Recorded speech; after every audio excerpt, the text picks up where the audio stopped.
En One Piece todos sabemos que hay como mínimo 624.972 misterios. Y la cosa es que claro, yo no te los puedo contar todos en un vídeo, al menos de momento. Pero lo que sí que puedo hacer es contarte nada más y nada menos que más de 100 misterios sobre One Piece. Y es que en el día de hoy vamos a ver todos los misterios que no han sido resueltos de la saga de East Blue, de la saga de Arabasta y de la saga de Skypiea. Así que prepárate porque te vas a enterar de cosas de las cuales no tenías ni idea y sobre todo vas a tener un montón de misterios que necesitarás resolver y que esperarás que Oda lo haga, de lo contrario te vas a volver loco. Algo así como yo. Decir también que este vídeo obviamente me ha llevado mucho trabajo, me ha llevado mucho esfuerzo, así que agradecería muchísimo un like, una suscripción y sobre todo si compartes el vídeo. Ahora sí, nada más que decir, te dejo con el vídeo. Saga de East Blue. Y el primer misterio, como no, es que es el One Piece. Y es que esto desde la página 1 del tomo 1 de todo de One sale eso, que bueno, sale Roger y dice, he dejado el One Piece allí y tal, no sé qué. ¿Qué es el One Piece? ¿Qué es el One Piece? Es el mayor misterio de la obra, es lo que da inicio a todo, pero que no lo hemos visto. No hemos visto nada de nada. No sabemos dónde está el One Piece. Bueno, sí lo sabemos que está en Laugh Tale ya, pero ¿dónde está Laugh Tale? No sabemos dónde está, ¿ya me entiendes? Pues del One Piece yo me dirá, ¿qué quieres que te diga? ¿Qué quieres que te diga del One Piece? Si hay 2000 millones de vídeos en internet y probablemente todos estén errados. Probablemente, no sabemos nada. Hay teorías, hay cosas que se piensan, tal. Yo pienso mis cosas, ya os tengo un vídeo pendiente de esto. Ya sé, ya lo traeré, por favor. Basta ya, lo voy a traer, basta. Pasemos al siguiente, porque es que de este, bueno, este macho ya que se habla mucho. Y ahora vamos con uno que a mí personalmente me parece muy interesante y me parece muy guay si llegamos a verlo en la obra. Y es que sabemos que el sombrero de Luffy, el sombrero ese de aquí detrás, por ahí detrás, se lo dio Shanks. Shanks se lo dio a Luffy y Roger se lo había dado a Shanks. Y es que aquí hay varios misterios que podemos hablar del tema del sombrero. Y es no solamente la importancia del sombrero y tal, que eso ya es un misterio en general, pero también hay que pensar dos cosas. Lo primero, ¿de dónde sacó el sombrero Roger? O sea, ¿Roger lo heredó de alguien? No lo heredó de nadie, lo heredó del anterior Joy Boy, lo heredó por alguna cosa que desconocemos. Me gustaría muchísimo conocer acerca de esto, ya que no sabemos de dónde ha venido este sombrero. Sí, sabemos un poco la línea y tal, pero vimos que Roger lo tenía, pero no sabemos de dónde salió, por lo cual yo creo que estaría bastante interesante ver ese sombrero, si proviene del siglo vacío o de donde sea, pero de dónde proviene. Y la otra cosa sería, ¿por qué Roger se lo dio a Shanks? Quiero decir, sí, vale, Shanks era como el aprendiz y tal de Roger, pero para que le diera algo tan importante como su sombrero, tuvo que haber alguna cosa importante, tuvo que haber algo que le hiciera decir, bueno, toma, este sombrero es para ti, te lo doy por esto. ¿Por qué no se lo dio a Buggy? ¿Por qué si se lo dio a Shanks? O sea, aquí hay algo muy interesante que me gustaría muchísimo poder ver algún día, ver la reacción de Shanks cuando Roger le da el sombrero, ver a ese Luffy reflejado en ese Shanks pequeñito y ver cómo le da el sombrero Roger a quien él admiraba, al igual que Luffy admiraba a Shanks. Creo que sería un paralelismo y un reflejo de algo súper bonito, pero me gustaría sobre todo saber por qué se lo da. Sabemos que Shanks se lo dio a Luffy porque vio las palabras de Roger metidas en el cuerpo de Luffy, digamos, y luego, pues, ¿por qué Roger se lo dio a Shanks tan de niño? Porque si se lo hubiera dado cuando ya iba a dejar la tripulación y tal, pues bueno, podría llegar a entenderlo, pero vimos que durante el viaje ya Shanks lo tenía, y es que esto me parece súper interesante, así que yo quiero saberlo. Otra cosa que se nos plantea en este arco es la famosa aura demoníaca de Zoro, y es que en este arco, esta saga, la de East Blue, vemos que se presenta a Zoro, al igual que a muchos de los Mugis del inicio, pero a Zoro le dan un papel muy extraño, ya que se comenta varias veces que Zoro, que si es un demonio, que si tiene aura demoníaca, que si no sé qué, pero luego esto no se llega a profundizar nunca en la serie. Y sí, hemos visto manifestaciones como la Shura y tal, pero no hemos visto exactamente a qué se referían con esto, ni la explicación de todo completo, por lo cual es algo que a mí me interesa ver. ¿Por qué se le enfatizó tantísimo la aura demoníaca a Zoro? ¿Estaban haciendo una referencia al Haki del Conquistador? o quizás se refería a algo demoníaco. Yo personalmente estoy con el tema del demonio y me parece que puede ser súper interesante. El problema es que de momento pues no lo hemos visto. Luego también tenemos que en esta misma saga es cuando se nos habla por primera vez de las Akuma no Mi y se nos dicen ciertas cosas, y es que hay un momento en el que vemos que Shanks y Buggy están como hablando o debatiendo y vemos que Shanks dice algo como que parece que las Akuma no Mi son la encarnación de los demonios del mar, o como que sí, como que son las encarnaciones de los monstruos marinos, el alma o no sé qué, dan a entender eso, depende de la traducción, cada uno especifica una cosa, pero sí, básicamente como que son la encarnación de los demonios del mar. Y es que esto me parece bastante curioso, no solamente porque no sabemos nada de las Akuma no Mi, ni sabemos exactamente a ciencia cierta cuál es su origen o de dónde provienen o cómo se hacen, pero me parece curioso que se hable del tema este de los demonios del mar y tal, porque luego más adelante se profundiza esto en otras sagas y parece que es una especie de creencia popular. Pero ¿esto quiere decir que Shanks sabía algo más que el resto, no? ¿O simplemente lo decía por creencia popular, ya que estaba en el barco de Roger? Sabemos que Roger era una persona que llegó a descubrir prácticamente todo. ¿Puede ser que en ese momento ya supieran algo más de las Akuma no Mi? No lo sé, pero es curioso. Y ahora atención, porque nos vamos con un personaje que nos encanta a todos, y es que nos vamos con Gaimon. Pero no solamente te voy a hablar de Gaimon, sino te voy a hablar de su isla. Sabemos que en la isla de Gaimon había algo que era random de narices, y es que había un montón, pero un montón de animales que estaban como híbridos o no sé qué, mezclados los unos con los otros. Era todo muy extraño, y la pregunta que yo me hago es: ¿por qué estos animales están así? ¿Son animales naturales? ¿Están mutados acerca de algo? Si estos animales son reales, ¿puede existir una Zoan de estos animales híbridos? No lo sé, pero me parece muy curioso. Y ahora vamos con un misterio y una curiosidad que me parece muy guapa, o sea, me parece muy guapa, pero sobre todo muy misteriosa, y es que nos vamos con Django. Si recordáis, Django era el bailarín ese que era capaz de hipnotizar a la gente. Pues bien, Oda en un SBS explicó cómo había heredado o cómo había conseguido estos poderes de hipnotismo el mismo Django, y es que sí, no es un poder que él tuviera con su péndulo mágico y ya está, sino que había obtenido de otra manera. Y es que Oda dijo que había conseguido estos poderes de hipnotismo a través de un hongo que le creció en la barbilla, y al comérselo pues le dio esos poderes. Esto es muy random, pero esto es verdad, esto lo dijo Oda en un SBS, ya lo expliqué en un short hace tiempo, pero me parece muy curioso porque vemos que un hongo no es una fruta exactamente, sabemos que Django no es un usuario de Akuma no Mi, por lo cual lo que tiene es otra cosa. Pero claro, si los hongos han sido capaces de darle este poder, podrán dar otros. Si pueden dar otros y las Akuma no Mi dan otros poderes, significa que las plantas de alguna manera pueden tener... No lo sé, esto es una barbaridad, y esto es algo que no se ha explorado casi nunca, pero me parece que puede ser un dato muy interesante, y ya que en la comunidad de momento es bastante poco conocido, aprovecho también este canal pues para transmitir este conocimiento y que podáis expandirlo. Pero qué asco lo de Django, por favor. Y también tenemos a otro personaje del cual me parece que muchos estamos bastante encantados con este personaje, y es que es Zeph. Sabemos que Zeph era el chef de el Baratil, sabemos que era, digamos, entre muchas comillas, el padre de Sanji, o no biológico, pero sí el que lo crió.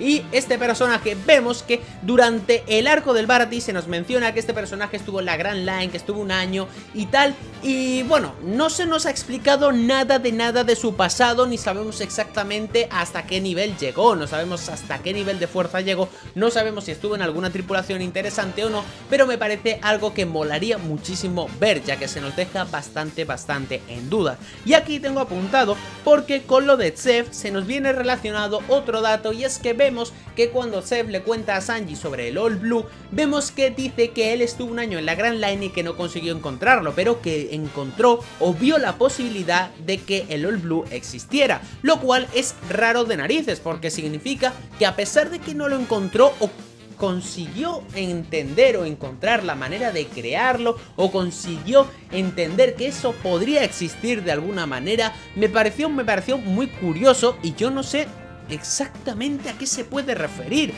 diciendo que vio la posibilidad de que existiera, quizás es que vio algo que era capaz de crearse pero que era muy complicado, quizás es que vio algo tan imposible que luego dijo quizás si esto se diera de otra manera en otro momento podría crearse un All Blue. Me parece algo muy interesante y también, bueno, en los comentarios podéis dejar vuestras teorías, yo no sé exactamente qué pudo ver, pero sí que me gustaría que en algún momento viéramos lo que vio Zeff y que Sanji se diera cuenta de esto. También un personaje que a mí me gusta mucho, que es Arlong, dijo una cosa que era interesante de narices, nunca mejor dicho, y es que dijo que los Gyojins eran humanos que estaban evolucionados y que tenían la capacidad de respirar bajo el agua. Esto se puede entender como un simple comentario de Arlong dando a entender que son como superiores, pero claro, también podíamos entenderlo de otra manera, diciendo que sí, que puede ser que los Gyojins sean humanos que estén más avanzados y que estén más desarrollados. Y claro, tú me vas a decir, bueno, Zeira, pero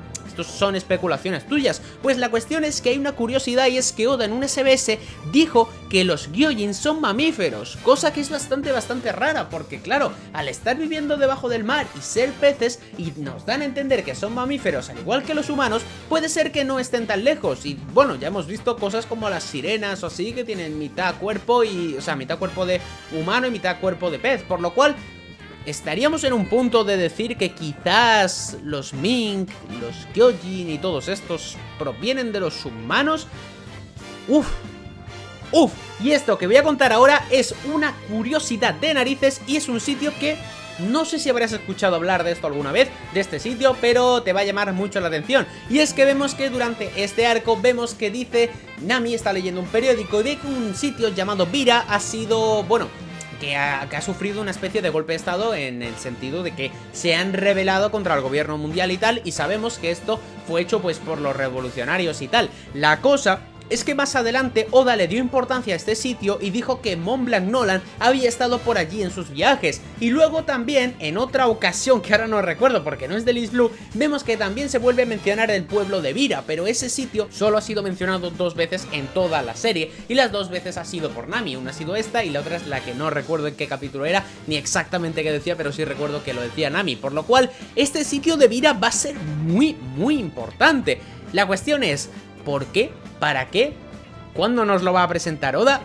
No lo sé, pero guardad el tema de Vira, que va a ser una locura. Y ya volviendo a Arlong, hay una cosa que dice Sanji sobre Arlong que es curiosa, pero muchísimo, y es que vemos que Arlong está peleando con Luffy y en un momento como que se vuelve loco, empieza a atacar a Luffy con toda su fuerza y Sanji se queda como loco porque da a entender que Arlong ha entrado en un modo berserker, en un modo en el que está totalmente al máximo y medio dominado por la locura, y dice que los ojos de Arlong se ponen como un monstruo marino, como un rey marino, digamos que adoptan un poquito un estado salvaje en el que se vuelven muy locos. La cosa es que no hemos vuelto a ver este estado, no hemos visto si algún Gyojin lo ha vuelto a usar, no hemos visto a nuestro Jinbe usarlo, no hemos visto ese poder de dónde proviene, no hemos sabido nada más, y esto que hace ya desde el East Blue y hemos estado en la isla Gyojin y no hemos visto nada de esto. Lo más cercano serían las píldoras que se tomaron Jody Jones y su tripulación, pero yo no sé si sería algo de ese estilo.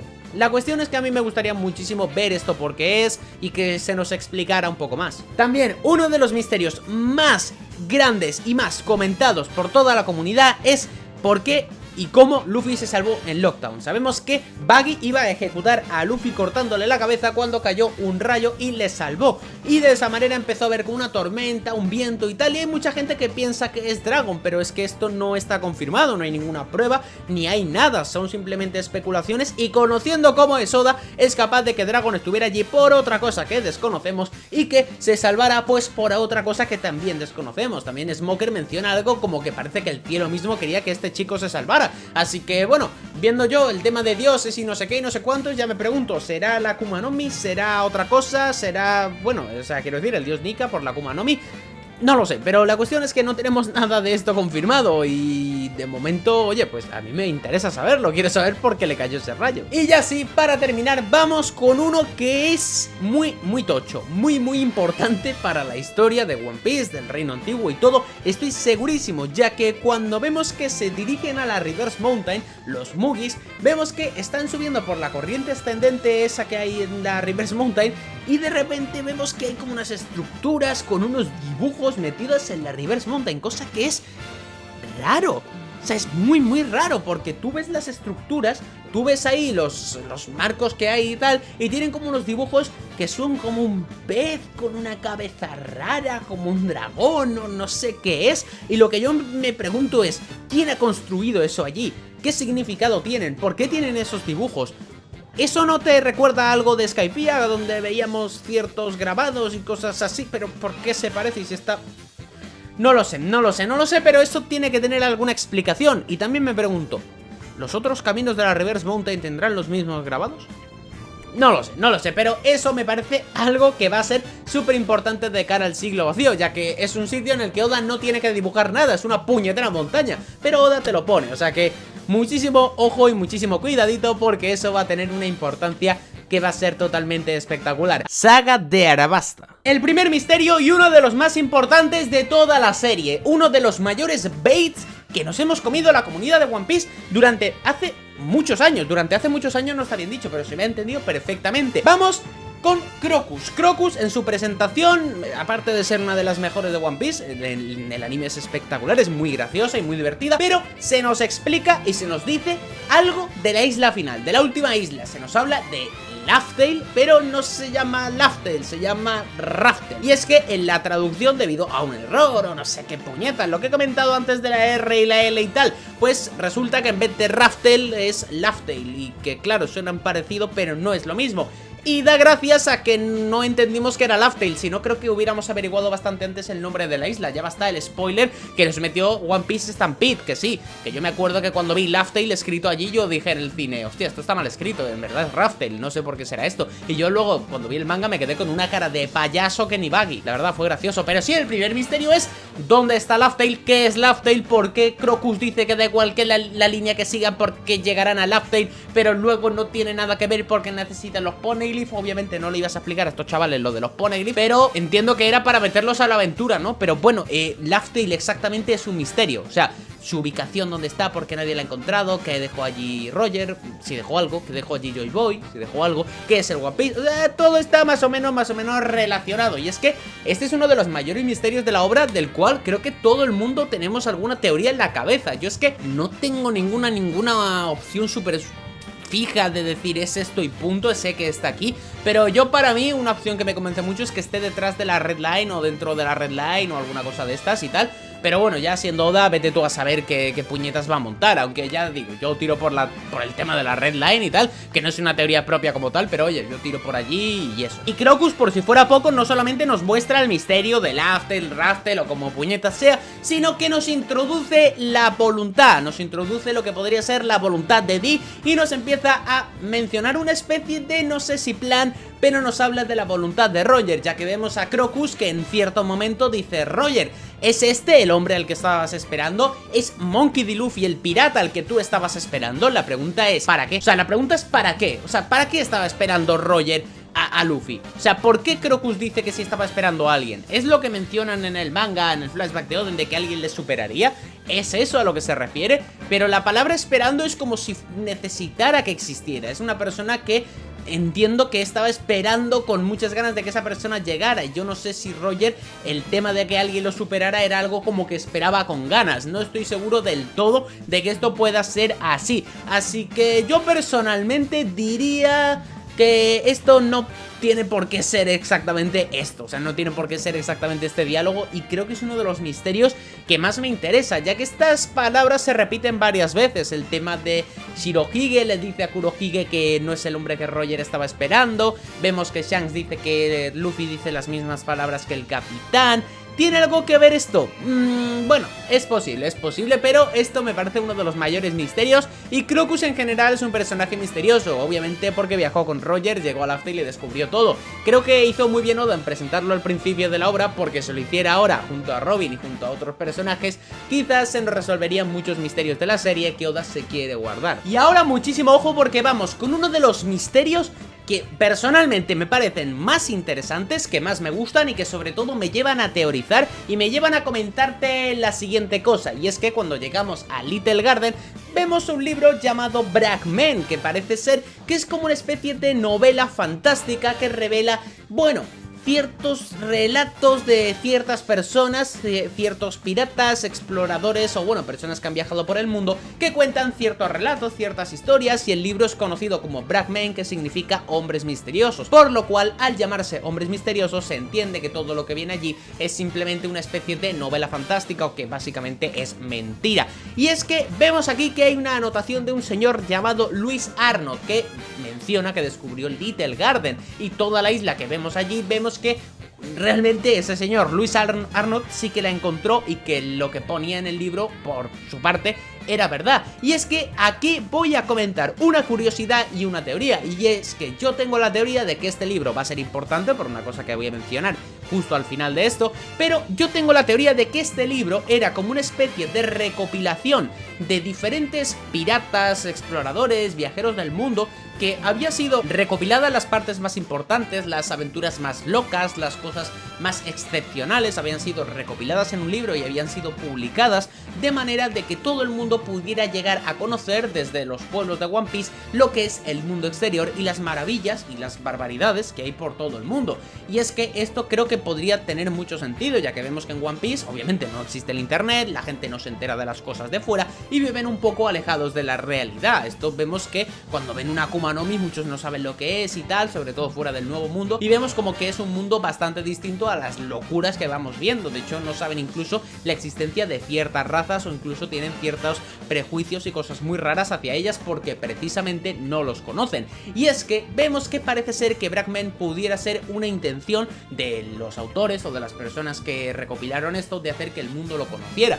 Pero yo aquí tengo la teoría de que el gobierno mundial se enteró de este libro, se dio cuenta de todo el problema que podría ser que la gente se enterara de todo esto, saliera al mar para verlo, e incluso me parece que en este libro pueden venir relatadas ciertas cosas que no son del todo buenas para el gobierno mundial, que pueden tratar temas, bueno, digamos, peliagudos, o hablar de ciertos detalles que a lo mejor no le gusten por el tema del siglo vacío.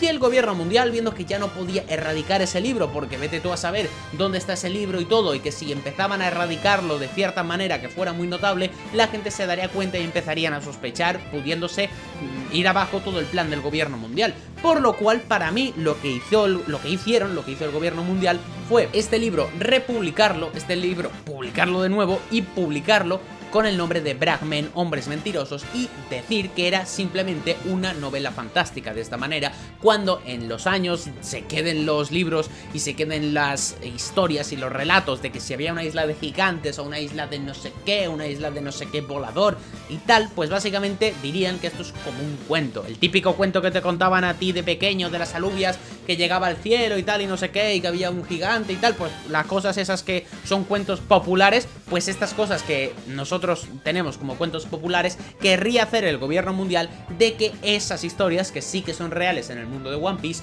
nos diera, o sea, se hicieran creer al pueblo que eran solamente historias fantásticas. De esta manera, pues todo lo que se menciona allí, la gente no lo tomaría en serio, no se moverían de allí y vivirían un poco más apartados de la realidad. Y es que ya sabemos que cuanto menos sabe alguien, más fácil es controlarlo. Ah, y por cierto, que se me olvidaba, tengo una curiosidad muy importante sobre este libro, y es que no es la primera vez que aparece en One Piece. Bueno, no es la primera sí es, no es la única vez que aparece en One Piece este libro, en Little Garden, sino que vuelve a aparecer en otra parte. ¿Y sabes dónde? Es que aparece en Ohara. Y es que en Ohara, cuando están quemándolo todo y cuando están tirando los libros al lago y tal para salvarlos, vemos que uno de los libros que se ve claramente es el libro de Black Men, cosa que a mí personalmente se me hace muy raro que tú le pongas el nombre de Black Men, un libro que ya hemos visto encima en un sitio como Ohara, lo cual me da a entender que este libro es conocido por todo el mundo, que este libro realmente va a tener una importancia gigante y que este libro va a ser una auténtica locura. Y de hecho me gustaría en algún momento encontrar a Lewis Arnott, oír hablar de él, oír ciertos detalles, oír ciertas cosas de este libro y ver realmente todas las cosas que tiene este libro, de si son verdad, de si no, de qué cosas sí, qué cosas no, y toda la historia, porque yo estoy muy seguro que este libro en One Piece va a tener una importancia muy grande. Y ahora que hemos mencionado el tema de Little Garden y tal, vemos que nada más llegar, cuando nos encontramos a Dorry y a Broggy, vemos que nos dicen algo bastante curioso, y es que mencionan, aparte de muchas cosas que podrían analizarse y sacarse teorías, nos dicen algo curioso, y es que nos hablan de un tal dios Elbaf. Y no se están refiriendo directamente a la Tierra, están hablando del dios Elbaf, cosa muy curiosa, porque si en algún momento tenemos que ir a Elbaf, que parece ser para mí bastante claro que tarde o temprano tenemos que llegar a Elbaf, seguramente más tarde que temprano, porque ahora mismo en Egghead todavía nos queda un poquito de cosas por hacer, pero en el momento en el que lleguemos a Elbaf, se me hace bastante curioso de si vamos a ver a alguien llamado dios Elbaf o alguien llamado Elbaf y que la Tierra le dé nombre a ese dios. Y me gustaría muchísimo ver quién es, ver qué forma tiene. Imaginemos que es Joy Boy, yo que sé, molaría muchísimo que Joy Boy sea realmente Elbaf y que se llamara Elbaf, sería totalmente espectacular, pero es muy posible que sea un guerrero muy poderoso, y tanto que la Tierra de los Gigantes le dio su propio nombre. También tenemos una cosa, y es que esto es una barbaridad, es una locura muy grande, y es que tenemos a Miss Golden Week, que es la niña esta que llevaba un sombrero y que llevaba una paleta y un pincel y pintaba dibujos y tal, esa niña que tenía una cosa que dibujaba cosas con colores, símbolos, y al final lo que hacía era como que te manipulaba la voluntad o algo así. Bien, pues muchos de vosotros pensaréis que esta niña tenía una Akuma no Mi, ¿verdad? Pues no la tiene. No, la cosa es que no tiene Akuma no Mi. ¿Y cómo hacía esto? No lo sé. No lo sé, o sea, no se sabe si esta habilidad es entrenada, heredada o qué puñetas es, pero resulta que estos símbolos y tal, pues de alguna manera son capaces de manipular a la gente, y no sabemos exactamente si son los símbolos, si es la pintura, si es la niña, qué pasa aquí, pero esta habilidad no es de una Akuma no Mi, cosa curiosa de narices. Y curioso de narices es también el último diálogo que tenemos de Dorry y Broggy, o de los últimos, y es que cuando se están yendo los Mugis y aparece el pez gigante ese, vemos que usan un ataque entre los dos como para reventar al bicho, y dicen que lo único que puede resistir ese ataque es la serpiente roja gigante. No, perdón, la serpiente roja gigante no, la serpiente bañada en sangre, ¿verdad? Es que tengo por aquí el diálogo. La serpiente bañada en sangre, la serpiente bañada en sangre, dicen la serpiente bañada en sangre. Esto también es algo bastante curioso. ¿A qué se refieren con la serpiente bañada en sangre? ¿Qué se están refiriendo? Aquí he encontrado varias teorías. La primera, y la que yo me creo más, es la Red Line, que la Red Line es capaz de resistir estos ataques. ¿Por qué? Porque es red, rojo, line, línea, se parece a una serpiente, envuelve todo, vale, podría ser perfectamente, a mí me encaja. Y luego también he encontrado otras teorías que hablan de Jormungandr, que es una serpiente gigante que daba vuelta al mundo, no sé qué, en la mitología nórdica. Si habéis jugado el God of War Kratos, sabéis el bicho ese gigante que era una serpiente que hacía y hablaba así, pero un poco extraño, depende, a veces ni yo mismo lo entendía, la verdad. Pero bueno, el bicho ese, eso sería Jormungandr y tal. Y hay gente que se pregunta si este bicho va a existir en One Piece o solamente va a ser la Red Line. Siendo gigantes, siendo personajes nórdicos, para mí se me hace bastante lógico que pueda ser la Red Line y que esto sea una forma de llamarlo, que también es bastante curioso. Luego, pasando al arco de Drum, tenemos varias curiosidades, y es que una de ellas, y es que no me acordaba cuando estaba releyendo el arco, me he quedado un poco loco, es que vemos que dice Dalton que tiene como una deuda con el padre de Wapol, pero esto se queda ahí, o sea, no vemos nada. Sale Dalton diciendo: yo tenía una deuda con tu padre, tal, no sé qué, no sé cuánto, con el anterior rey, no sé qué, y al final pues no sabemos exactamente qué pasa. O sea, no tenemos nada, o sea, no tenemos nada de idea ni nada.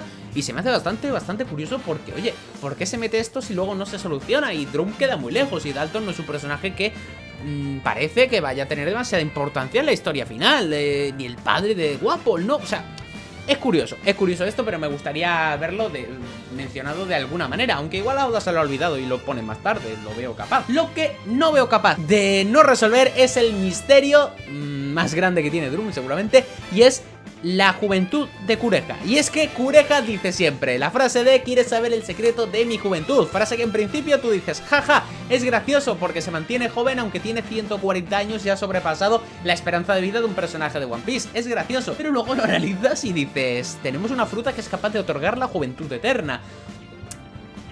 Y sí, yo estoy muy convencido de que sí. Y es que creo que Kureha es una persona que fue, bueno, que tuvo la operación de la juventud eterna, y que el anterior usuario de la OP se la hizo a ella, y que de esta manera se quedó así. Hay mucha gente que me dice: no sé, ella, no puede ser porque tiene 140 años y está mayor, y la juventud eterna no. Escúchame, la juventud eterna es que te detiene el envejecimiento. Si yo ya soy muy mayor y me hacen la operación, pues lo que pasa es que no puedo envejecer más. ¿Me puedo morir? Sí, obviamente. Es juventud eterna, no vida eterna. Lo que pasa es que, claro, si me hacen la operación con 70 años no voy a rejuvenecer a 20, porque es juventud eterna. O sea, te quedas en esa edad estancado, ya no envejeces, para adelante, para atrás ya no puedes tirar, hombre, eso es demasiado. Y es que me parece a mí que este puede ser el secreto más grande de Kureha. O sea, si Kureha siempre estaba diciendo esto y tal, a tono medio de broma, pues si quizás Kureha lo explicara, y seguramente yo creo que en algún momento lo explicará cuando alguien le pregunte o lo que sea y diga, oh, vale, te lo explico,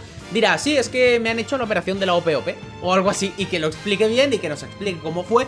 Y creo que esta puede ser uno de los ejemplos y pistas más grandes de Oda, ya que digo que para mí hay algunos personajes que pueden tener esta operación. Creo que Lau no va a realizarla porque no creo que Oda se lo cargue para hacer la operación a nadie. Creo que para eso ya va a presentar ejemplos como puede ser la misma doctora Kureha o el mismo Im, bajo mi punto de vista, y que puede ser muy importante. Pero con Kureha hay más, ya que vemos que hay dos cosas interesantes, sobre todo cuando se está acabando el arco de Drum. Una de ellas es que menciona la voluntad de Di, y es que tú te pones a pensar y dices, ¿cómo sabe Kureha lo de la voluntad de Di? O sea, ¿esto qué sentido tiene? ¿De dónde se lo ha sacado Kureha? O sea, ¿cómo puñetas Kureha ha llegado a entender y a saber qué es la voluntad? Y es que no tiene ningún tipo de sentido. Es que tú lo piensas y que no tiene lógica. Y luego ya la otra cosa es que sabe el verdadero nombre de Roger. O sea, vemos que cuando se entendía que era Gold Roger, ella dice, ah, Goldie Roger.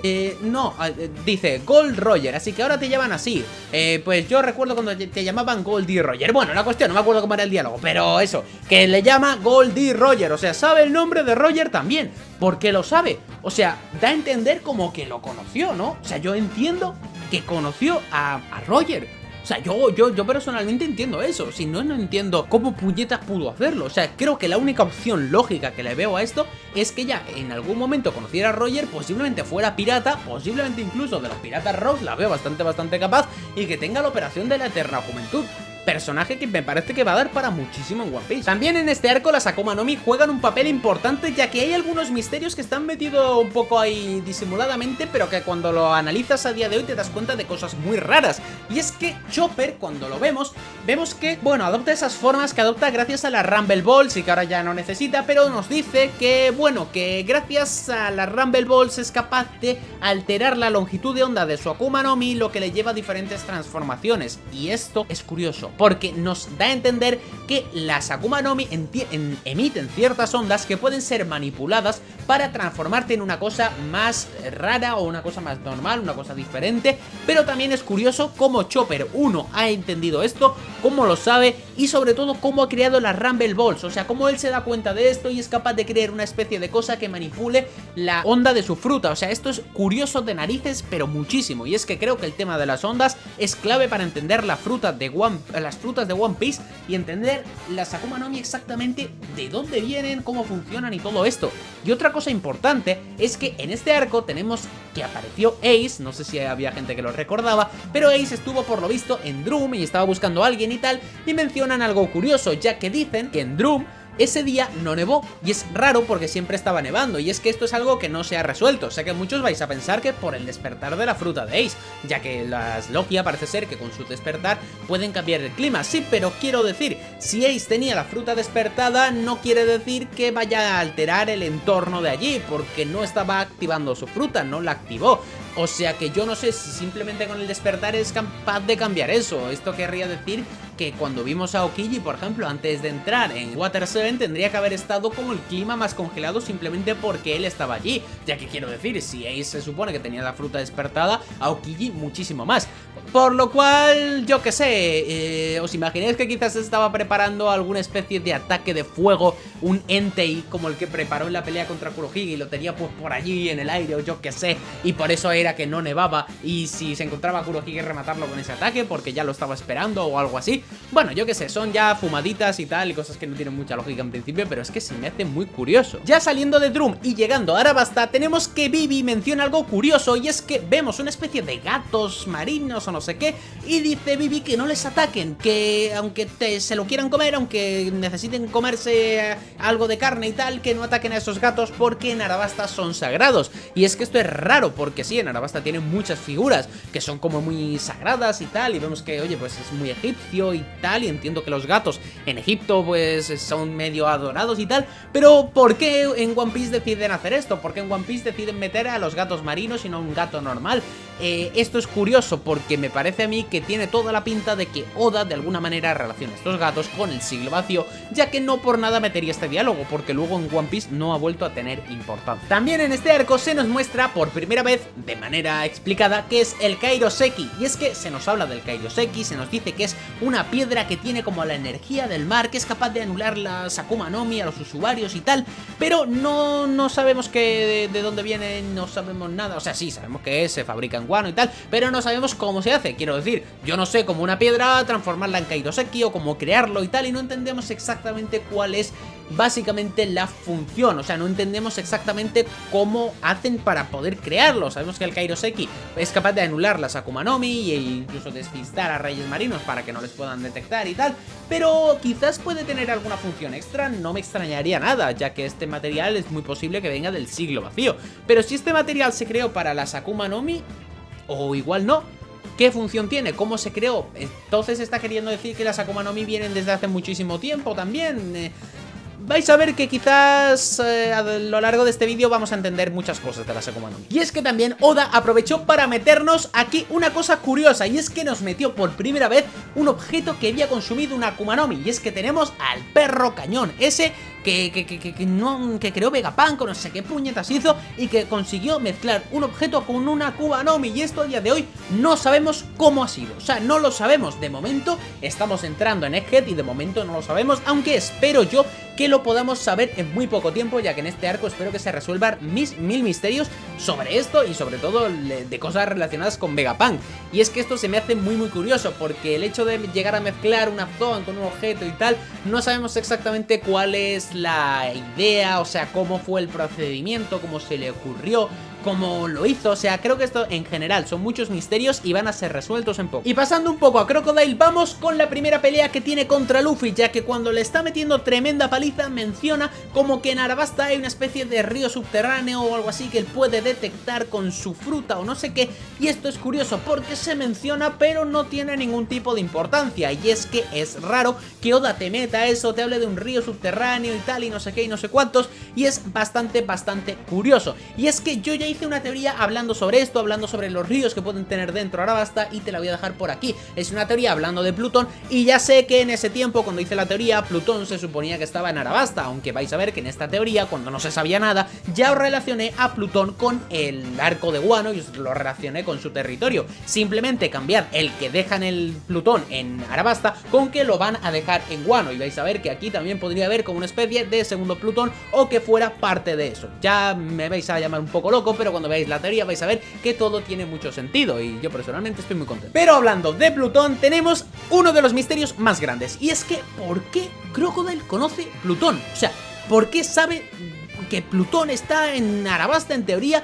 ¿Por qué sabe tantas cosas? ¿Por qué sabe que de un disparo puede borrar una isla? O sea, ¿de dónde ha sacado esta información?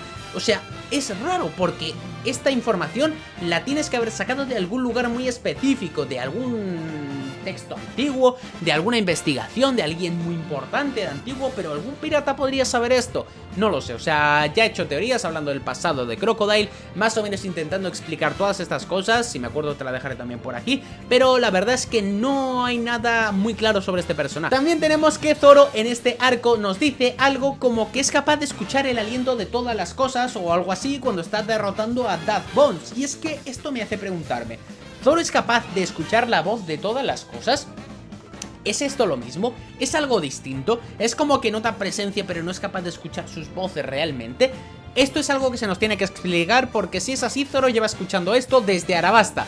Vete tú a saber qué cosas ha escuchado y no nos ha dicho, o no nos ha querido decir porque bobísimo y pues Oda no ha necesitado explicarlo. Y ahora vamos con un misterio barra teoría que os va a encantar, y es que tenemos a Chaka y a Pell que cuando están a punto de dar sus vidas básicamente para salvar el reino de Arabasta dicen la misma frase exacta, y os la leo, y es que dicen: yo soy la deidad guardiana de este país, el chacal, o bueno, Pell dice el halcón, el otro dice el chacal.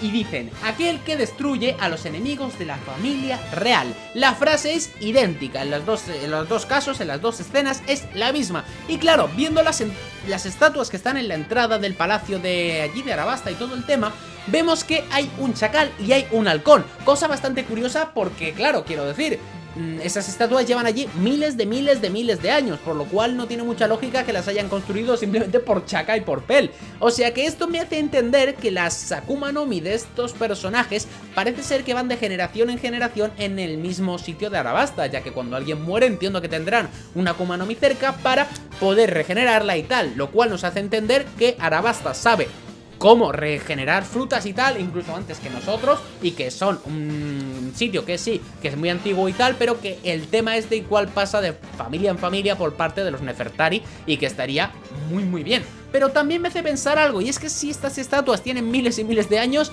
¿están diciendo que las Akuma no Mi tienen miles y miles de años? Ya que claro, esto se nos menciona, que Arabasta tiene miles de años, pero claro, estas estatuas también tienen que tenerlas porque se nos menciona que el Palacio de Alubarna fue construido hace 4000 años, lo cual quiere decir que estas estatuas es muy posible que lleven miles de años en One Piece. Y si llevan miles de años en One Piece, si llevan miles de años en Arabasta, ¿ya nos dice que vienen antes del siglo vacío o cómo es esto? Curioso. Y esto perdonadme que lo lea, pero es que es bastante texto y prefiero leerlo para no equivocarme en nada, porque vais a ver que es importante. Y es que Robin está leyendo el Poneglyph de Arabasta, aquel que se supone que había el arma ancestral Plutón, y luego le dice a Crocodile que no, que solo pone historia y tal, pero cuando está leyendo la historia vemos que dice que hay un calendario con fechas y tal, y menciona el calendario llamado Tenreki, que es el calendario del cielo, y luego da unas fechas de este calendario y tal, pero luego en Skypiea se nos menciona que hay otro calendario que no es el Tenreki y es el Kaienreki, que significa calendario del círculo de mar. Y es que aún no sabemos por qué ha habido este cambio de calendario, quiero decir, en un sitio hay un calendario, en el Skypiea hay otro, cada uno se llama de una manera, pero claro, ¿cada calendario marca una fecha distinta o cómo es esto? ¿Y por qué hay dos calendarios? ¿Por qué hubo un salto de uno a otro? ¿En qué momento empezó el calendario? Porque un calendario empieza a marcarse a partir de X momento. O sea, estos son muchísimas preguntas. Es uno de los misterios que más me llama la atención en One Piece y que no sé exactamente cómo resolver. Pero siguiendo con esto, vemos que en este mismo diálogo vemos que da a entender Cobra que sabe perfectamente lo que pone en el Poneglyph y que pone también información de Plutón, que se lo podría haber dicho al mismo Crocodile. Pero pone también que Robin le explica a Cobra que quiere, o sea, por qué quiere leer los Poneglyph. Vemos que le dice Robin a Cobra que quiere descifrar la historia antigua y tal y no sé qué, y en este momento Cobra se sorprende un montón y le dice algo así como: ¿estás diciendo que la historia antigua puede ser reconstruida? Eso es lo que pone en los Poneglyph, eso es lo que se guarda en ellos, y pone una cara de sorpresa. Y entonces dice, entonces ¿por qué nosotros? Y se queda ahí la cosa. Y se queda ahí la cosa, o sea, Cobra no sabía cuál es el propósito de los Poneglyph. O sea, no sabía exactamente cuál era y dice, entonces ¿por qué nosotros? Y se queda allí. No sabemos exactamente cuál era el propósito, o sea, ¿qué estaba haciendo? ¿Qué quería decir Cobra con todo esto? ¿Por qué dice por qué nosotros? ¿Por qué nosotros qué? ¿A qué te referías, Cobra? O sea, no entiendo absolutamente nada, pero esto me encanta porque me parece que genera un montón de misterios que tendrá que resolver Vivi, porque Cobra está muerto, o sea, Cobra está dead.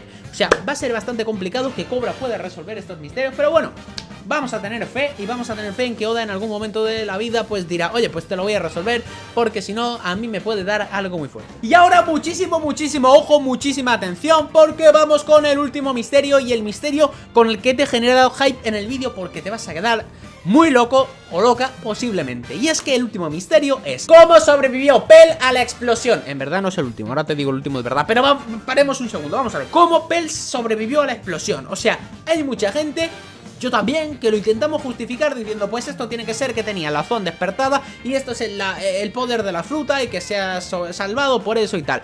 Aún así, cuando hemos visto a Pell post time skip, yo le veo muy bien. Yo quiero una fruta de estas porque casi que eres inmortal. O sea, casi que yo que sé, que a lo mejor un día te mastica un dragón, te escupe y te caga y sigues vivo. Sales de la mierda así y sales perfectamente. Esto es muy porro, porque la bomba esta se iba a cargar a Arabasta entera. Es una... Pero pegó una explosión eso. Que yo que sé, que parecía eso. Parecía Cell, pareció a Cell cuando explotó en el planeta de Kaito. Kaito era, sí, Kaito, ¿verdad? Me baila ahí un poco el nombre de este personaje. Pero sí, que no entiendo yo cómo sobrevivió. Y ahora pasemos al último misterio. Y es que tenemos que saber qué ponía en el poneglyph que encontraron Zoro y Chopper. Y es que Zoro y Chopper, cuando estaban por Arabasta, estaban por allí caminando tiki tiki tiki tiki, y vemos que se encuentran un poneglyph. Vemos que se lo encuentran, empiezan a mirarlo y ellos no entienden nada porque obviamente no saben leerlo. Y luego nos vamos de Arabasta y esto desaparece, esto no lo hemos vuelto a ver. Y es que este es uno de los grandes misterios, o lo sería, si es que no fuera relleno del anime. Relleno del anime, efectivamente. Es que esto os lo han colado dobladísimo. Sé que hay un montón de vídeos hablando de esto, intentando hacer teorías de este poneglyph y tal, y me enfado mucho porque esto no es canon, esto en el manga no existe, esto es Toei que lo metió y tal. O sea, que este poneglyph no existe, porque yo me veo también en los comentarios cada tanto tiempo, cada 2 meses, cada mes, alguien que me dice: oye Zeira, ¿por qué no teorizas del poneglyph este de Arabasta? Y yo en plan, ya me canso de decir que no es canon. O sea, no es canon, no existe. No existe. Ahora, he de decir que conociendo a Oda y conociendo a Toei, cuidado, porque en el anime ya se nos han colocado ciertos spoilers, he hablado de ellos en algunos vídeos y tal, y he comentado diferentes cosas, y es que veo a Oda capaz de volver a enviarnos a Arabasta, tener por ahí cualquier cosa, que vuelva a repetirse esta escena, pero en el manga, y que tengamos a un Chopper, a un Zoro, o a quien puñetas sea que se encuentre este poneglyph, y que marque ahí una cosa espectacular, súper importante, y que Robin lo pueda leer. Y es que no me extrañaría que este poneglyph sea algún tipo de spoiler que puedan meter más adelante en el anime, o sea, en el manga, porque no entiendo por qué lo metieron en el anime. O sea, no lo entiendo, de verdad, mi cabeza no es capaz de comprenderlo. Así que lo dejaremos en un misterio curioso. Un misterio curioso y sobre todo hacerle entender a la gente que esto no es canon, por favor os lo pido. Saga de Skypiea. El primero que tenemos es uno que literalmente empieza el arco y vemos ese barco gigante que cae del cielo. La pregunta no es de dónde venía el barco y tal y no sé qué, porque algunas de estas preguntas son respondidas a la vez que vemos caer el barco y tal, investigamos un poco dentro, y sí que es cierto que tiene cosas un poco extrañas, como una pluma que encuentran en un cofre, y a mí es algo que me huele un poco raro, pero como os digo que solamente van a ser misterios no resueltos y eso pues puede ser simplemente una tontería, vamos a ir con la frase que acompaña a este barco. Y es que cuando el barco cae sale una frase que dice que todo lo que los hombres puedan imaginar puede existir en la realidad, o algo así, la tengo apuntada, ¿verdad? Todo lo que el ser humano sea capaz de imaginar puede existir en realidad. Exactamente, esa era la frase. Y es que esta frase vais a decir, bueno, frase vale Zeira, es una frase que acompaña al barco y tal y no sé qué, pero ¿cuál es la importancia? La importancia es que el narrador menciona al autor de esta frase y es Willie Gallon. Y es que para mí esto es algo importantísimo en la obra de One Piece, porque vais a ver, acompañado ahora de una segunda frase, que pocas veces el narrador menciona a alguien. Y claro, ¿por qué el narrador iba a mencionar eso de que todo lo que los hombres, o sea, todo lo que el ser humano puede imaginar puede existir en la realidad? ¿Tendrá algún tipo de relación con cosas como las Akuma no Mi, ciertos inventos, cosas del siglo vacío, ahora que sabemos que el reino antiguo era bastante avanzado tecnológicamente y que era medianamente futurista? ¿Willie Gallon será alguien importante? Pues vamos a ver, porque también hay una segunda frase nada más llegar a la isla de Mocktown, que aprovecho para decir que Mocktown significa burla, y bueno, pues es muy probable que la ciudad de Mocktown tenga esa pequeña referencia a Mont Blanc Nolan. Sabemos que Mont Blanc Nolan pues tuvo toda la historia de la isla del cielo, del tesoro, de la ciudad de oro, tal, no sé qué, y que al final pues la gente se burlaba de él, y al ser esta, la ciudad esta, pues es muy probable que el nombre de Mocktown, el nombre de la ciudad de la burla y tal, pues tenga mucho que ver con el señor Mont Blanc Nolan, y que sea pues un guiño, una referencia o directamente algo que ha querido meter Oda para hacer un poco el asemejo con el señor Nolan. Pero vamos con una frase que es un poco larga, os la tengo que leer aquí, y es que es curioso porque he estado buscando la frase en español y en inglés,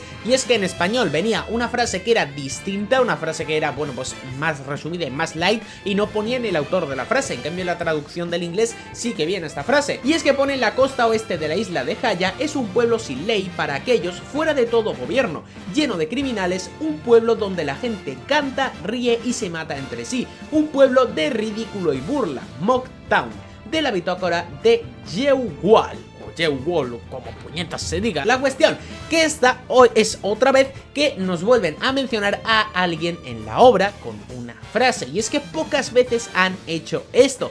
¿Quién es Joe Wall? ¿Quién es Joe Wall o como se llame? Esta persona es importante, puede ser importante y bueno, es posible que sí, porque una de las veces que hemos visto que mencionan frases de alguien y mencionan a su autor es la de Goldie Roger en Lockdown. Y es que mencionan la frase de Goldie Roger y tal, y claro, si mencionaron la frase de Goldie Roger poniendo el nombre de Roger y mencionan lo mismo con el señor Louis Arnott, y que también mencionan la frase de Joe Wall, de Louis Arnott, no sé por qué he dicho Louis Arnott, es Willie Gallon. Louis Arnott es el del libro de Little Garden, de Brackman, no sé por qué he dicho eso. Es Willie Gallon y Joe Wall. ¿Por qué estas personas salen mencionadas con su frase, al igual que Roger? ¿Por qué tienen ese estatus? Estamos hablando de Roger, el rey de los piratas. Entonces, ¿esta gente quién fue? ¿Los conoceremos a lo largo de la historia?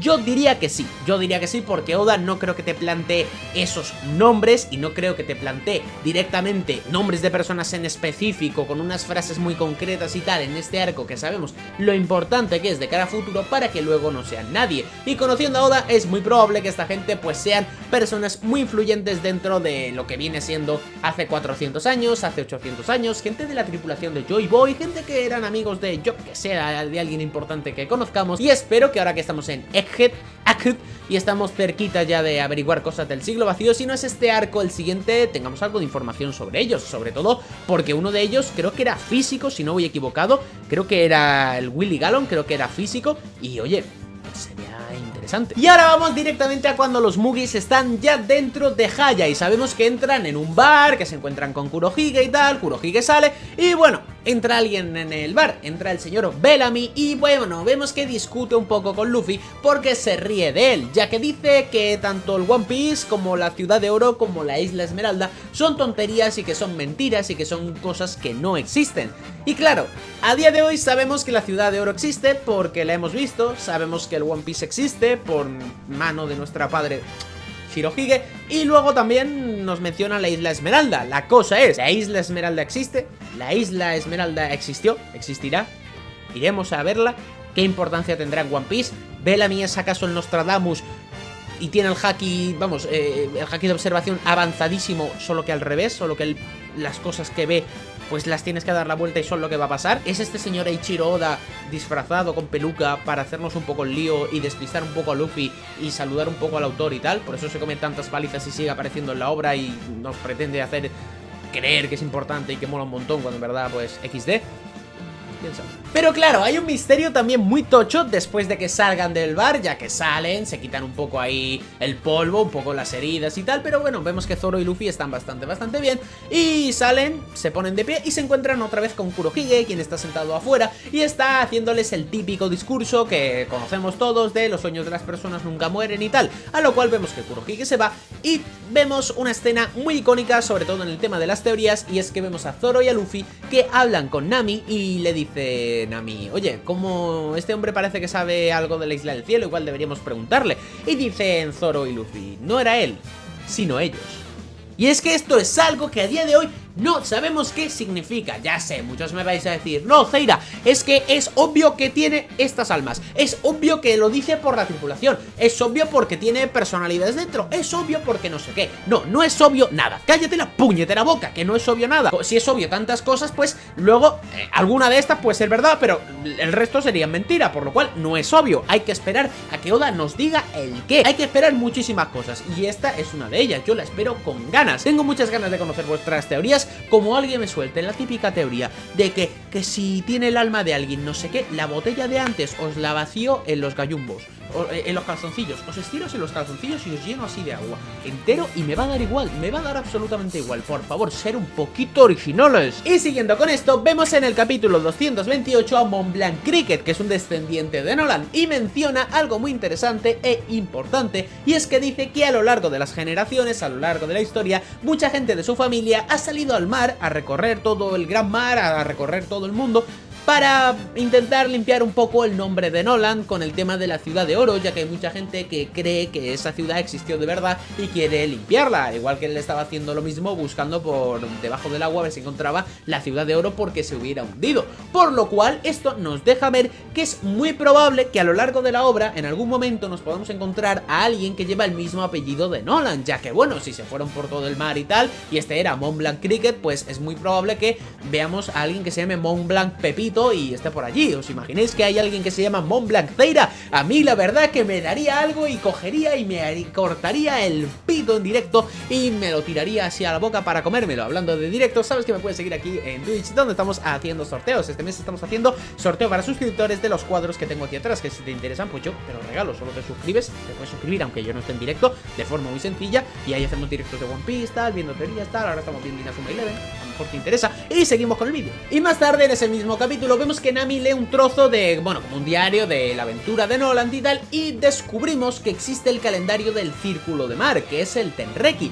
Y es que esto ya nos hace saber que tenemos el Tenreki, que es el calendario del Círculo de Mar, y el Kaienreki, que es el calendario del cielo. Por lo cual ya aquí tenemos la existencia de estos dos calendarios que no sabemos por qué existen, por qué existe uno, existe el otro, por qué hay dos, qué diferencia tienen, tal. No sabemos exactamente cuál es la importancia de esto, pero va a ser importantísima, porque el calendario es algo muy tocho y que Oda, pues obviamente ha querido darle apuesta un nombre a cada uno y tal. Y también volvemos a hablar de una ciudad que se llama, bueno, de un pueblo, mejor dicho, que se llama Vira. Y es que este pueblo llamado Vira ha sido mencionado varias veces en la serie, varias veces en la obra, pero todavía no hemos ido, no sabemos exactamente qué pasa y necesitamos un poco más de información, ya que por qué Oda está insistiendo repetidas veces con ese pueblo, repitiendo otra vez lo de Vira, si parece ser que de momento no ha sido importante. ¿Será que iremos alguna vez? ¿Será que ha tenido importancia en el siglo vacío? ¿Será que hay algo escondido allí? ¿Será que el One Piece es Vira? ¿Será que Kuina vive en Vira? ¿Será que Kuina es la alcalde de Vira y que tú, bueno, la alcaldesa,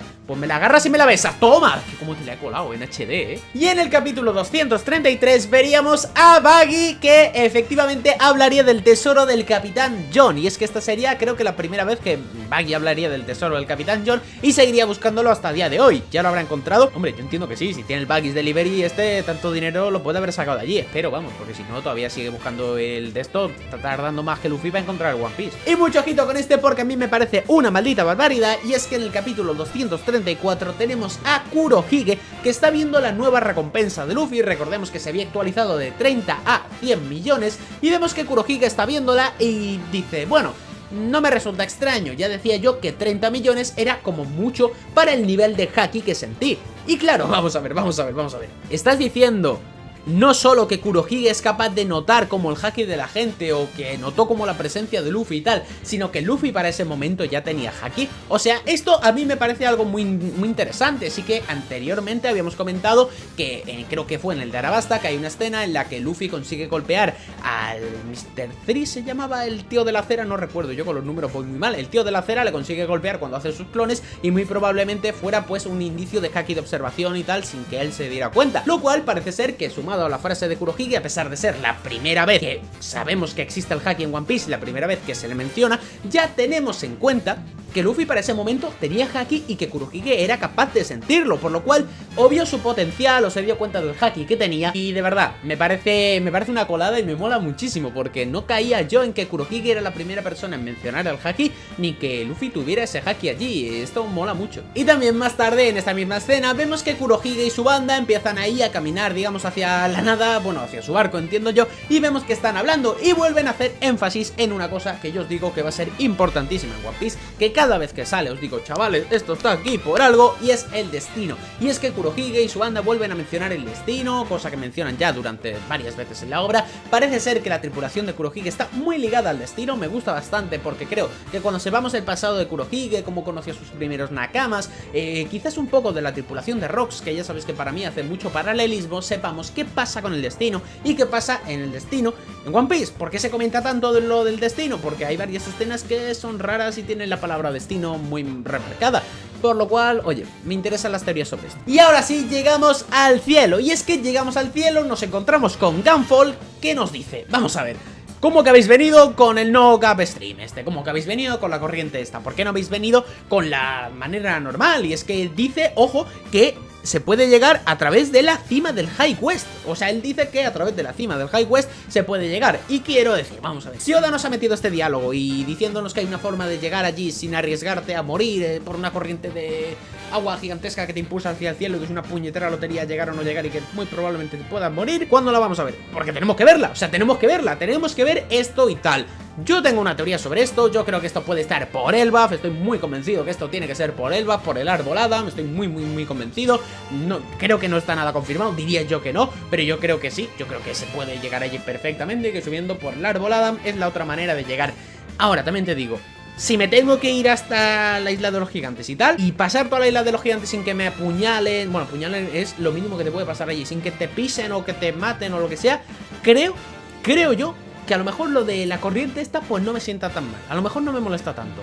El problema es la caída, porque como el pulpo le de por pinchar, cuidado. Y más adelante en el cielo nos presentan la estatua de Berth, que es como una estatua un poco extraña, que yo os digo que me recuerda un poco la silueta a In, porque es raro de cojones, no entiendo nada. Y es que, bueno, vemos esta estatua y nos dicen que representa un poco la añoranza de los ciudadanos que viven en el cielo por la tierra, es como un poco la añoranza que tienen de la tierra y tal y no sé qué. Y Luffy tiene una interacción rara con ella, un poco de esto es un dios, tal, no sé qué, no sé cuántos, o sea, como que es una interacción un poco extraña y que no tiene demasiado sentido, sino como que Oda, para mí, se ha visto obligado a poner esa interacción allí para demostrarnos algo, para colarnos algún foreshadow, así que, bueno, pues para mí esto va a ser importante. Igual es que sigo pensando eso. Pues para mí es muy importante y me lleva también a la pregunta de, vamos a ver, si esta gente tiene añoranza de la tierra, ¿por qué no bajan a vivir allí? Si podéis bajar, ¿por qué si tienen añoranza no bajan? O sea, ¿qué ha pasado en el siglo vacío para que no quieras bajar? ¿Hay algo? ¿Hay algún motivo tal? Porque no sé, o sea, me gustaría saber por qué, me gustaría saberlo. Porque es que no tiene sentido, o sea, si tienen tantas ganas de bajar, ¿por qué no bajan? Pueden bajar perfectamente, bajar los Mugis.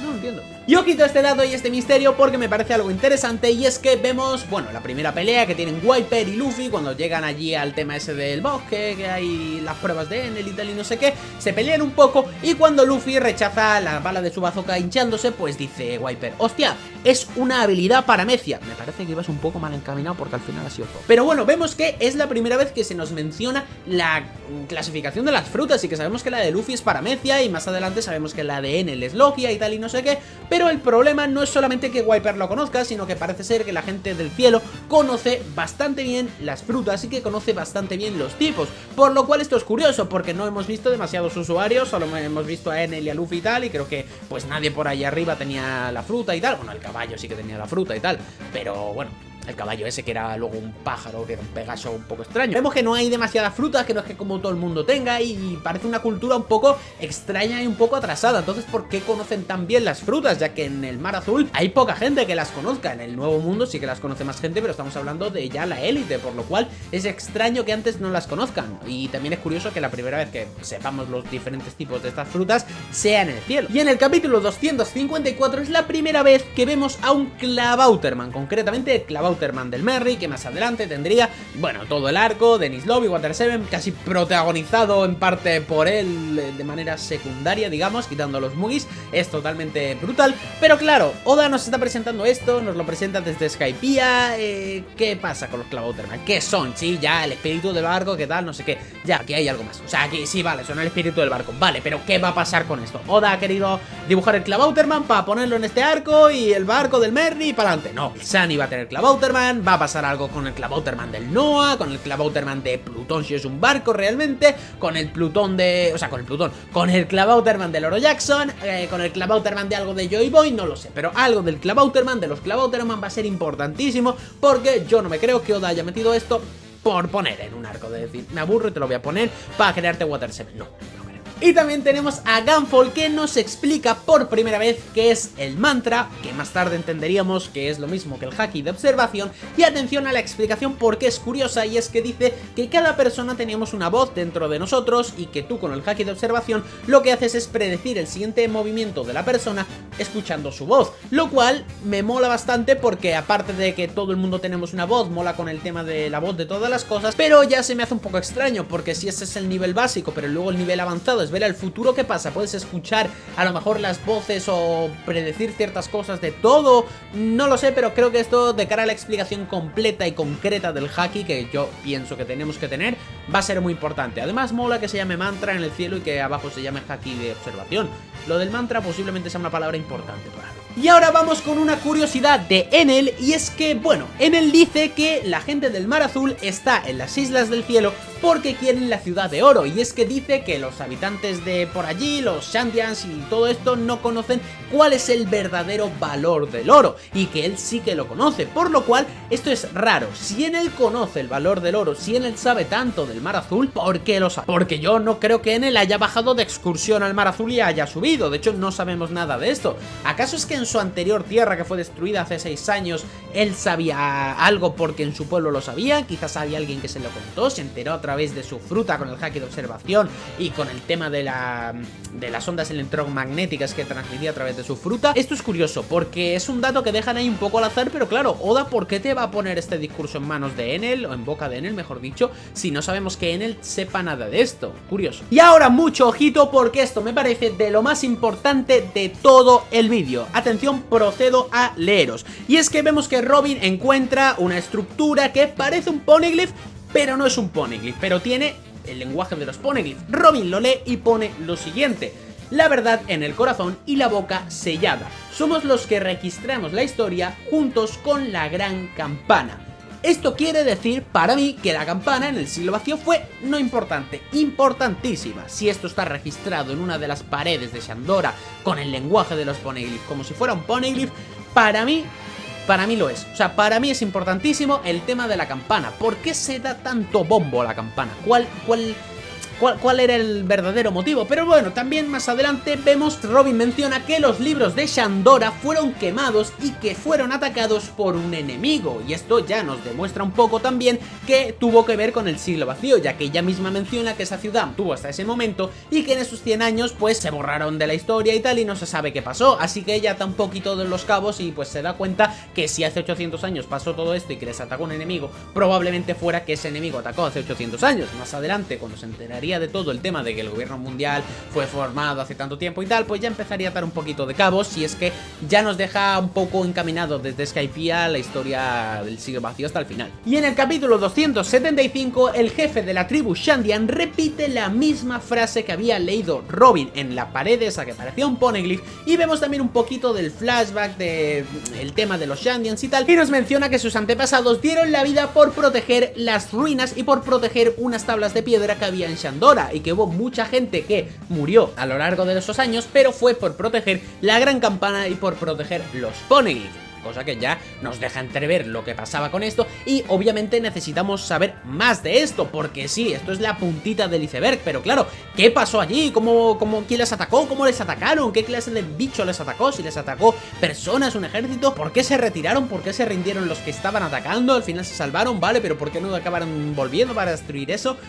Es que me parece interesantísimo todo. Y atención porque este también es brutal, y es que en el capítulo 279 vemos que a Luffy no le afecta el rayo de Enel, vemos que Luffy es la persona que puede acabar con Enel, y cuando vemos a Enel tumbado por el primer golpe fuerte que le da a Luffy y Luffy de pie mirándolo, vemos que Nami dice que Luffy es el enemigo natural de Enel. De hecho dice que es el único enemigo natural de Enel, por lo cual esto mola muchísimo. Al mencionar que es la única persona que puede vencer a Enel, o es lo que da a entender Nami, para mí esto es una referencia muy clara de que Luffy obviamente es un D y que Enel está representando el concepto de un dios, cosa que para mí pues eso tiene mucho sentido con los D, los Tenryubito, Im, el gobierno mundial, el estatus de dios que se han autocreado, y esto mola muchísimo, ya que durante toda la pelea yo la he analizado y he visto muchas cosas que digo, mira, esto es una referencia, y Oda metió esta pelea para que en un futuro veamos a alguien, que no estoy diciendo que sea Luffy, porque ya sabéis que yo no creo que Luffy vaya a tener una pelea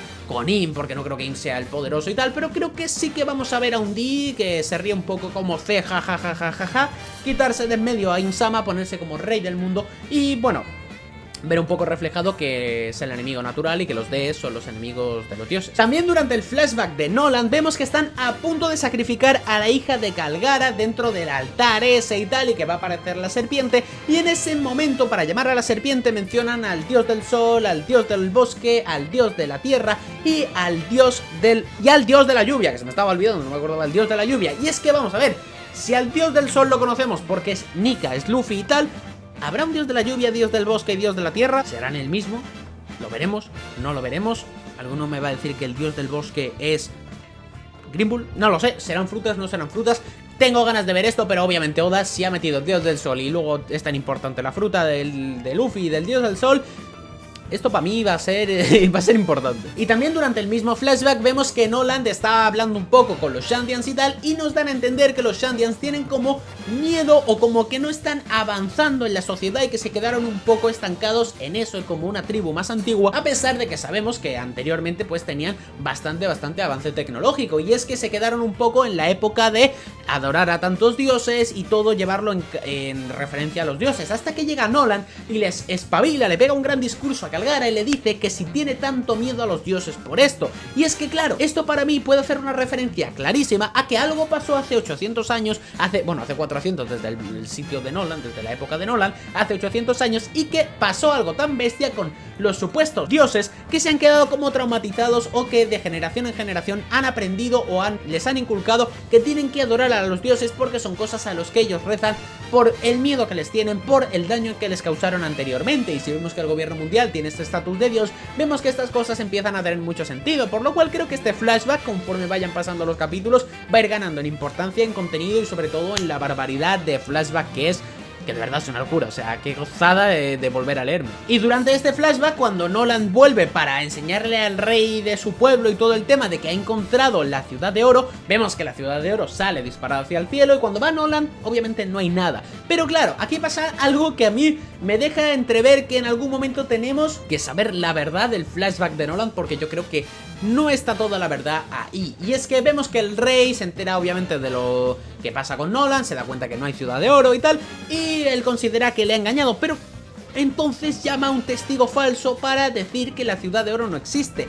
Y esto es raro. Si tú has visto con tus ojos, si tú sabes que no está la ciudad de oro y piensas que te está engañando, entonces ¿para qué contratas un testigo falso? Si lo que querías era acabar con él, ¿no? Además, es para condenarle a muerte. Y además, no, ¿qué más? Aún, si Nolan ya era un explorador, o sea, Nolan ya había salido 3 o 4 veces de expedición y ya había vuelto con resultados. Entonces, si esta persona era una persona tan importante y tal, ¿por qué no te fías de ella? O ¿por qué no dudas un poco en al menos no matarle, pero si no decirle, bueno, pues ya no me fío del tío, tal, o no sé qué? Pero ¿por qué vas directamente a matarlo? Para mí aquí hay gato encerrado y el gobierno metió ficha, movió cositas y tal, y se quitó de en medio a Nolan por el tema del miedo que tenían a descubrir esa civilización. Pienso yo, esta es la teoría que tengo, de que hubo el gobierno que metió movidas por ahí en medio, y creo que hay una mentira muy grande dentro del flashback de Nolan. Hostia, lo cual sería brutal. Porque Nolan, que era como el mentiroso y tal, Nolan el mentiroso, pues habría una mentira hasta dentro de su propio flashback y le habrían engañado a él. Brutal, brutal. Y finalmente el arco de Skypiea termina con Enel rumbo a Fairy Birth, rumbo a la luna. Y es que la gran pregunta es, ¿por qué Enel quería ir a Fairy Birth? ¿Qué hay allí? ¿De dónde viene esa idea? ¿Qué pasa con la puñetera luna? Ya sabéis que yo llevo años diciendo que vamos a ir a la luna, y es que estoy convencido que ya no nos queda mucho. Yo creo que en menos de 2 años ya estamos en la luna, o al menos tenemos mucha relación con esta. Y es que, bueno, sabemos que Enel tuvo un pequeño trozo, un pequeño camino, una mini historia de Enel en la luna, en la cual le pasan ciertas cosas bastante graciosas. Y os pregunto, ¿queréis un vídeo de misterios no resueltos de la mini historia de Enel en la luna? Ya os digo que la he mirado por encima y hay cosas muy interesantes. O sea, yo sé que es una mini historia, pero el vídeo quedaría también bastante completo y bastante potente. Así que déjame en los comentarios si quieres esto, si quieres que haga un vídeo hablando de la mini historia de Enel, de los misterios no resueltos y tal. Y sobre todo espero que a ti también te haya gustado. Y recuerda que si te ha gustado, que te suscribas, que te tiro la botella en la cabeza. Es que no tengo miedo de tirártela, te la pego así todo fuerte y cuidado con el tapón, que duele más con la esquina.